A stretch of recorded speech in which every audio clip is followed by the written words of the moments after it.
Hello everyone, आज हम एक ऐसा टॉपिक डिस्कस करने जा रहे हैं जो कि थोड़ा सा बच्चों को डिफिकल्ट लगता है, लेकिन this topic is very very very important.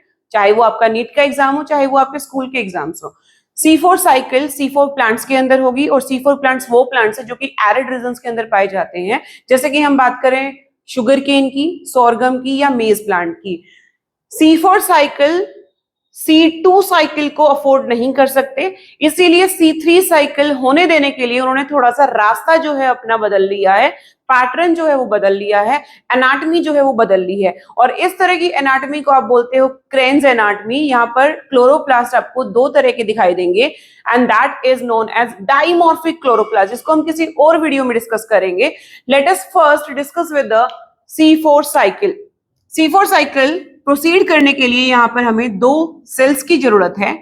पहले जो सेल्स मैं ये बना रही हूं आपको box, it is mesophyll cell. ये आपका मीजोफिल सेल है। दूसरा जो मैं नीचे की तरफ सेल बना रही हूं, ये आपका बंडल शीथ सेल है।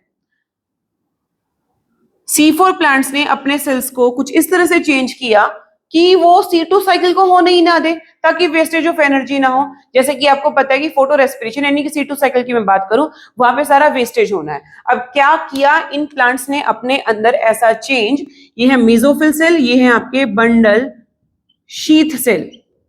आपको याद हो तो C3 साइकिल के अंदर जो आपकी C3 प्लांट के अंदर हो रही थी, वो C3 साइकिल आपकी मेसोफिल सेल के अंदर हो रही थी। लेकिन यहाँ के मेसोफिल सेल जो है वो C3 साइकिल यहाँ नहीं होने देंगे, क्योंकि यहाँ पे आपका जो रुबिस्को है, RUBP है, वो यहाँ प्रेजेंट नहीं है। रुबिस्को RUBP आपको मिलेगा बंडल शीथ सेल में, और बंडल शीथ सेल में हमेशा इन प्लांट्स ने कुछ ऐसा चेंज किया जिसकी वजह से वो सिर्फ कार्बन डाइऑक्साइड का कॉन्सेंट्रेशन ही बढ़ने देगा। और यहाँ पर जहां पर ऑक्सीजन बढ़ सकता है, वहां पर C3 साइकिल नहीं हो सकती, क्योंकि C3 साइकिल प्रोसीड करने के लिए आपको RUBP as a first CO2 acceptor की नीड होगी, यानी कि कार्बोक्सिलेशन RUBP की हेल्प से होना चाहिए, तभी कैल्विन साइकिल यानी कि C3 साइकिल प्रोसीड कर सकती है। सो लेट अस डिस्कस अब यहां क्या हो रहा है। Carbon dioxide from atmosphere enter किया मेसोफिल सेल के अंदर। अब यहां पर इसको एज अ फर्स्ट और प्राइमरी एक्सेप्टर RUBP की जगह मिल गया पेप, फोस्फोइनोल पायरुवेट, और यहां प्रेजेंट होता है पेप्केज, वो एंजाइम जो कार्बोक्सिलेशन कराएगा। ये आपका फर्स्ट कार्बोक्सिलेशन है। बेटा कार्बोक्सिलेशन, डीकार्बोक्सिलेशन, दो वर्ड आप यहां पे पढ़ते हो। कार्बोक्सिलेशन का मतलब होगा कार्बन डाइऑक्साइड का ऐड होना, डीकार्बोक्सिलेशन का मतलब है कार्बन डाइऑक्साइड का रिमूव होना, क्योंकि de word is for removal. अब यहाँ पे आपको देखो, जो ये आपका पेप है, ये 3 कार्बन का कंपाउंड है। 3 कार्बन यहां से आए, 1 कार्बन CO2 से आ गया, टोटल आपको कार्बन मिल गए 4।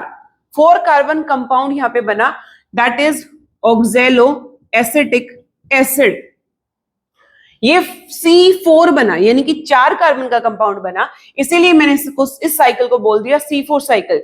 फर्स्ट स्टेबल मॉलिक्यूल जो मेरा यहां बना वो 4 कार्बन वाला है। अब ये OAA 4 कार्बन वाला चेंज हो जाएगा मैलिक एसिड के अंदर, और जब ये चेंज हो जाएगा मैलिक एसिड के अंदर, उसके बाद कहीं जाके ये ट्रांसपोर्ट होगा मेरे बंडल शीथ सेल के अंदर, राइट। C4 एसिड ही है ये अभी तक, राइट। C4 एसिड का होगा डीकार्बोक्सिलेशन। ये स्टेप क्या है हमारा, डीकार्बोक्सिलेशन,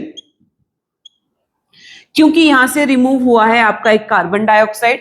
अब देखो बेटा, C4 एसिड बेचारा आ रहा है बंडल शीथ सेल के अंदर, और वो एक CO2 रिलीज करता जाएगा बंडल शीथ सेल के अंदर। इसी वजह से बंडल शीथ सेल के अंदर हमेशा कार्बन डाइऑक्साइड बढ़ी रहेगी। अब यहीं पे बैठा हुआ है आपका RUBP, और यहीं प्रेजेंट है रुबिस्को, तो ये C3 साइकिल चलाएगा। क्या चलाएगा, C3 साइकिल, जिसकी वजह से आपको मिल जाएगा ग्लूकोज और ऑक्सीजन। कार्बन डाइऑक्साइड की जगह क्या मिल जाएगा, ऑक्सीजन। यानी कि यहां पर क्या हो रहा है, यहां पर कैल्विन साइकिल आपकी प्रोसीड कर रही है। अब देखो C4 एसिड था, उससे 1 कार्बन तो निकल गया, बच गया क्या आपका C3 एसिड, राइट। ये C3 अगेन ट्रांसपोर्ट होगा आपके मेसोफिल सेल के अंदर, दिस C3 एसिड। अब ध्यान से समझो, जो आपका प्राइमरी एक्सेप्टर मॉलिक्यूल था वो कितने कार्बन का था, 3 कार्बन का। ये क्या, कितने कार्बन है, 3 कार्बन है। अब ये स्टेप हो गया बेटा आपका रीजेनरेशन, रीजेनरेशन। क्लियर? सो कुछ इस तरह से C4 प्लांट ने अपने अंदर चेंज लेके आया, जिसकी वजह से वो फोटो रेस्पिरेशन को ना होने दे, क्योंकि फोटो रेस्पिरेशन करता है वेस्टेज ऑफ एनर्जी, जो कि बनाई गई थी लाइट रिएक्शन की वजह से। पूरी की पूरी एनर्जी हमारी यहाँ बच गई है, लेकिन थोड़ा सा ट्विस्ट है यहाँ पे, जहां पर हमारे 3 एटीपी लगते हैं एक केल्विन साइकिल को रन करने के लिए, यहां पर आपके 5 एटीपी लगेंगे। So total ATP